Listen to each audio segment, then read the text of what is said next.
gracefully climb over this. Hello, YouTubies. I'm Grant. This is the garage. This is Granty's garage. And in this video, I'm showing you some of the best bang for buck mods you could do on your Porsche 986. In this video, we're going to work from the cheapest to the dearest of these budget mods. And we're going to look at 4 separate areas: the sound, the driving experience, the interior, and the aesthetics of the exterior. And at the end, I'm going to throw in a few bonus ones for other considerations. Now, it wouldn't be much of a Granty's Garage video if there wasn't an element of DIY. So with each of these, I'm going to tell you how much they cost and how involved you need to be, or how difficult it is to do the modification yourself. So, the first mod costs you absolutely zero, and we're going to look at sound. If you didn't already know, these cars from factory come with a snorkel on the air intake. On a UK car, this is actually on the passenger side, and anywhere that drives on the other side of the road, America for example, this is going to be on your driver's side. It's a little snorkel, it's about yay big, it sits behind a grille such as this. It's a pretty easy thing to remove, it should take you about 5 minutes, costs nothing, and gives you better induction noises as the car is sucking in more air. There are many reasons that this might have been put in from factory, possibly to do with reaching limits of frameworks that the manufacturers have to meet. Ultimately, though, it does limit the air intake. The considerations you might want to make, first of all, if you were driving through maybe a sandstorm, possibly your car might suck in a bit more sand than with the snorkel there. But this is a very popular mod, very, very common. If you're not the first owner of your 986, very strong chance this has already been done. Now, to do the job, very, very easy, very simple. You have a tiny screw at the top of this grille here. It's a Phillips. Remove that screw, pull out the grille, the snorkel is right there. You just pull it out towards you. It's that level of force that is just a bit more than maybe you're comfortable with, but it won't break it. You just give it a tug, out it will come, put the face of it back on, and you're done. And the sound difference is incredible. I can't show you a before and after because my car hasn't had a snorkel on it since the day that I got it. So first mod, free, better sound for the car, can't find any drawbacks, and very, very easy and quick to do. Arguably, some people might try and tell you you'll make a power increase. If you do, you won't notice it, but that's the honest truth. You paid nothing for it. It sounds cool, gives you a little job you can go and do on your car if it's new to you. Now let's move on to the driving experience. Now moving on to the driving experience, there have been very few things I've spent nearly as little money on that have given me such a pleasure enhancing feeling when driving this car. And for that, we're going to talk about a short shift kit. I will insert the video of the previous throw from the gear stick from sort of top of travel, say first gear into second.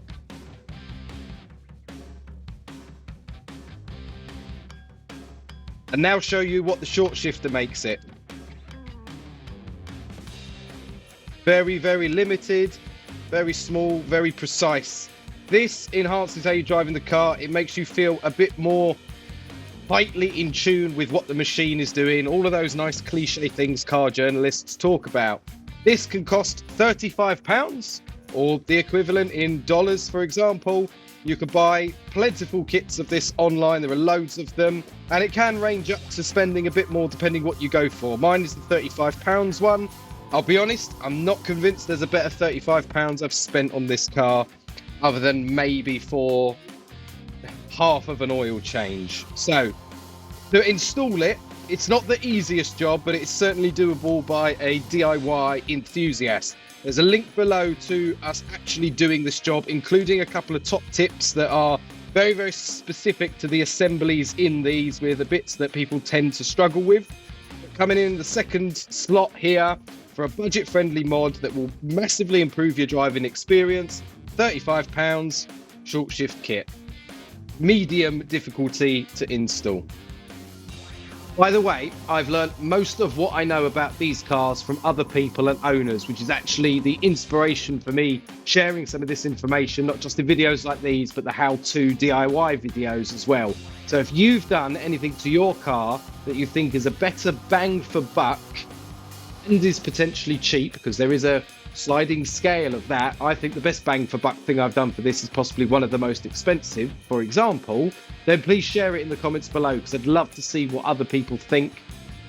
About what we're saying here today. Would they do any of them? Have they done any of them? Do they agree? And what else there might be, because I'm always looking for something to do with this other than maintaining it, as you can probably tell, and other people might find that interesting too. Could make it into the next video. In the next slot, we're going to look at something you could do with the interior. I've actually got two for this section. Price isn't wildly different depending on what you go for, and whether you're looking for form over fashion, or a bit of both. First one I'm going to go for is your seatbelt webbing. To change these is not something I would do DIY, other than take the unit out and send it off and have a professional, because it's a piece of safety equipment, go and re-web the seatbelt. Yellow seatbelts from Porsche, in my case, they're very, very expensive. I'm talking hundreds and hundreds of pounds. During lockdown, I took my seatbelts off. I sent them off to a company who re-webbed them, and it cost me about £25 per piece. Getting the seatbelts out is very easy. You remove the trim from down there. There's 2 screws in that, and then you just unbolt the 2 ends of it. What you should be very, very careful of if you're going to do this, and this may be like an old wives' tale, but the rumor has it, if you leave your ignition switch in position number 1 before you remove the connections to the battery, because you do not want to take them off with the battery connected, there is a small explosive charge in a seatbelt that causes it to lock up in an accident. That will prevent you getting any airbag lights on the dash when you go to reinstall it. Just leave the key in there, battery disconnected, until the seatbelt goes back in.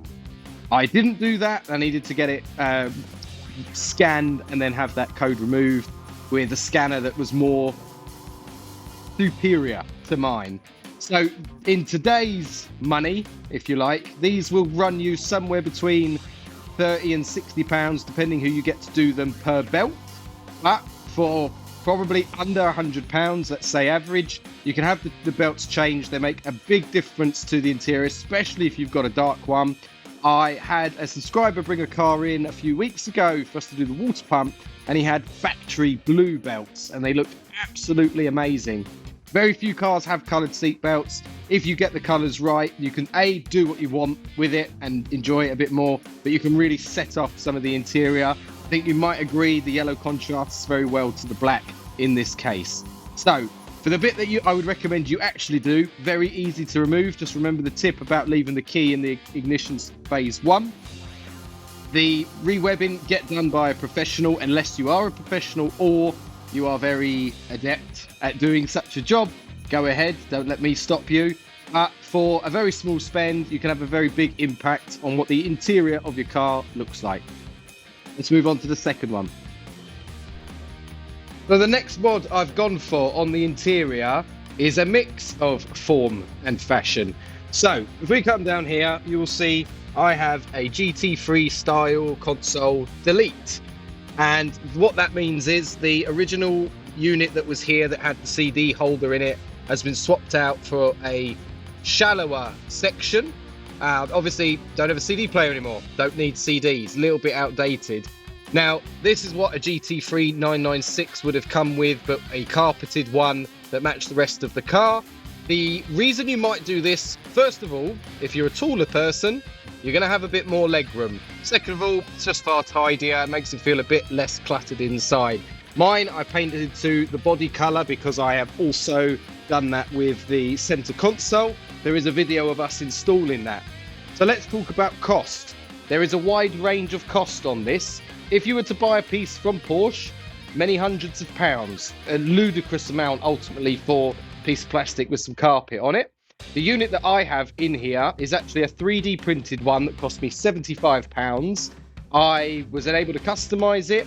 They come just as the plastic. They're very, very well put together, the one that I used, which the video I will link to the installation below, and in that the link to the actual unit itself is in there. And this was easy to work with. It's nice and thick. It's very durable, which is why I felt brave enough to have a go painting it and do something nobody else has done, which is have that body colour run all the way through the car, straight down the middle and up the console delete kit ultimately. You can spend a lot more on these, you can spend less, but that for me was a sweet spot. 75 quid plus a bit of carpet if you're doing it in carpet, or whatever you're going to spend on, say, paint or wrapping it. But ultimately, for more legroom, a cleaner look, and something that's unique in my case, 75 quid well spent, and a fun little project. In terms of doing it, this is a really easy job. Console comes out really easily, it's a few screws. The front part comes out easily, it's a few screws. The video for that full job is linked below if you're interested. And that's my last one for the interior. Looks better, gives you more legroom. If you're tall, this is an almost essential piece of kit to get. Now, I'm most curious about this one in regards to the viewers, because I think this might be the one people would most be interested in. Power. How can you get more power for as little money? Because you could spend a lot and you could get a bit, is the truth with these cars. Naturally aspirated engines, and unless you're going to go and sort of full turbo them, engine swap them, you are limited to how much power you can make in them. But you can make a bit more without spending a lot of money. The exhaust is one of the first places a lot of people look at. Tends to be on the dearer side, especially if you consider doing the whole exhaust, the 3 pieces on each side, as it were, or in effect. And that doesn't fit the theme for this video. So how can we add some extra power that we can feel the difference of for less than £100? And I have an answer for you. I've included these in a couple of previous videos, and I've had the people who responded to those and asked me for more information try them out and actually say they did feel the same. And the way I would do that, for £100, you could get yourself a set of Polestar plasma plugs. These replace your spark plugs. Now, I'm not one to just believe every, snake oil merchant who rolls into town. The theory of these I agreed with in terms of the logic. This creates a higher intensity spark, which more rapidly combusts what's in the piston to give the car more power. Allegedly, these will give you 7 horsepower gains per plug. I've never measured it, and I can't tell you I noticed the difference on that. What I did notice the difference on immediately after first putting these in was the throttle response. The revs climbed faster, the car wanted to move faster, and it definitely accelerated faster for what I felt. I'm also one to happily accept that might be placebo. I've done a thing, does it feel different? I'm wanting it to feel different. I would be very biased for it. However, last year I had a misfire. I had to replace my plugs, and I thought, let me try something else for a change. Everybody recommends like NKJ original Iridium plugs. So I went for a set of those. I immediately noticed after the car felt slower. Revs didn't climb as fast, it didn't accelerate quite as fast, and that was what had changed. I'd also put new plugs in, coils, so I knew it wasn't the coils. So ultimately, I have now reordered a set of these Polestars, put them in, and I'm back to where I was before. Revs climbing faster. Really should have measured like a before and after. So you can get a set of them for about £100. They're a lot cheaper than they used to be because they're now available and held in the UK, and you don't have to import them from America. I'd be very interested with anybody with access to a dyno looking at putting them in and then dynoing the difference to see if there's any truth in the claim of the 7 horsepower per plug. But for a better throttle response and a better acceleration, 100 quid, pretty well spent in my books. The job to do them is not the most difficult. It's a bit weird compared to a normal car because your spark plugs are not under there. You're taking the wheel off most of the time for access if you don't want to be on your back unless you've got a lift. But you're doing it down there. We have a video on changing the spark plugs on this car as well, which I'll also link below if you want a step-by-step guide. It's relatively easy. You do want to have a little bit of experience in case you start dealing with any difficult bolts, because you don't want to get stuck halfway, but you need either an Allen key or a Torx to get the coils out, and then you need a spark plug socket to go and extract the sockets from the engine.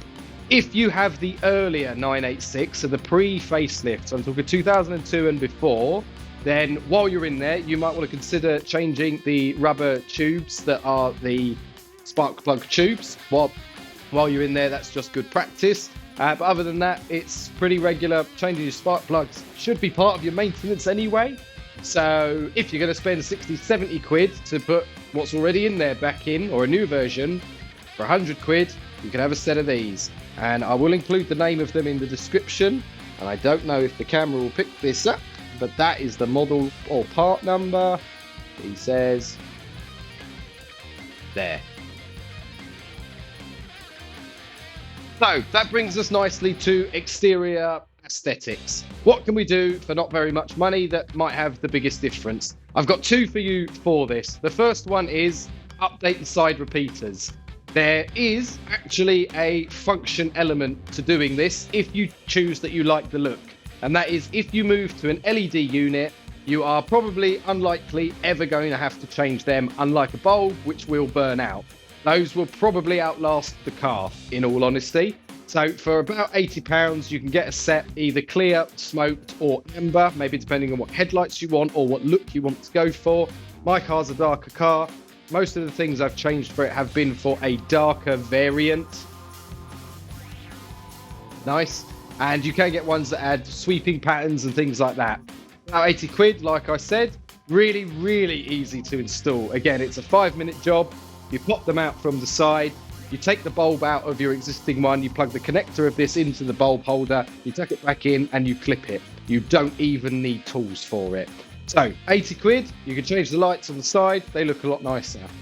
Now, what else can we do for the exterior? I'll show you a shot of this on the side in a second. But the thing I would recommend, spacers. The car comes from factory with a staggered set of wheels. First of all, you've got skinnier at the front and the wider at the back. But I always felt they sit too far in the arches. Now, some people who have accessed it have said that apparently Porsche recommends, if you're going to put spacers on this, 7mm at the front, 15 at the back, but I think it's personal choice. Unless you're going for something ludicrous and then you're just lunatic. So, what I've done, 7mm at the front, 15 at the back, like I said. That is about, in today's prices, having checked things, you're looking at 30, 40 quid for a set of hub-centric spacers, which is what you want. 71.6mm centre bore, so it sits nicely on the hub. It's hub-centric, it doesn't move, you won't get any wobble and rattle. I do not recommend the generic spacers that will just sit in there. You want something nice and solid that's going to hold everything together. And you're probably looking at about 50, 60 pounds. You can spend a lot more on these depending on the brand, the material that you go for, but for a piece of billet aluminium, you can get it for sub 100 quid to do both ends. And they just fill out the arches of the car way better, in my opinion. Arguably, the wider wheels at the back especially will mean that you've got a greater gap between your wheels, or a greater area of surface that you're moving through. I can't say that that's noticeable, if I'm honest, but I do much prefer the look of them, because as I said, one of the first things I noticed when I got the car, or saw the first one I did when I was test driving them, was the wheels looked like they were being swallowed in those arches. So let's show you what those look like.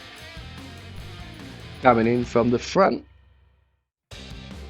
Maybe they could use a little bit more steel, but bearing in mind this is 7mm on there, and that's still in. You can imagine without it where they go, but you can already see how the back fits quite nicely. This is important to fitment people, but bear in mind my car is lowered slightly as well. They just fit in there so much better. There's a 15mm spacer on that one, and you can see it's still not poking out past the car.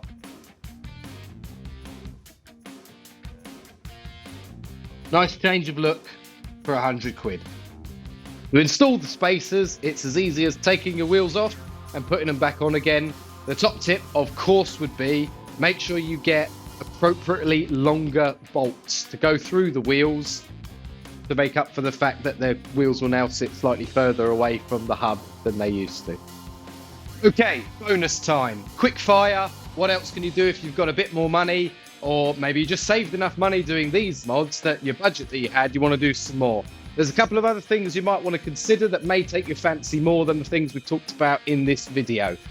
If you have an air-conditioned car, you can look at getting an underdrive pulley for the crank, which would mean less power is going to the AC pump and more of it is being able to be used for turning the crankshaft in your car.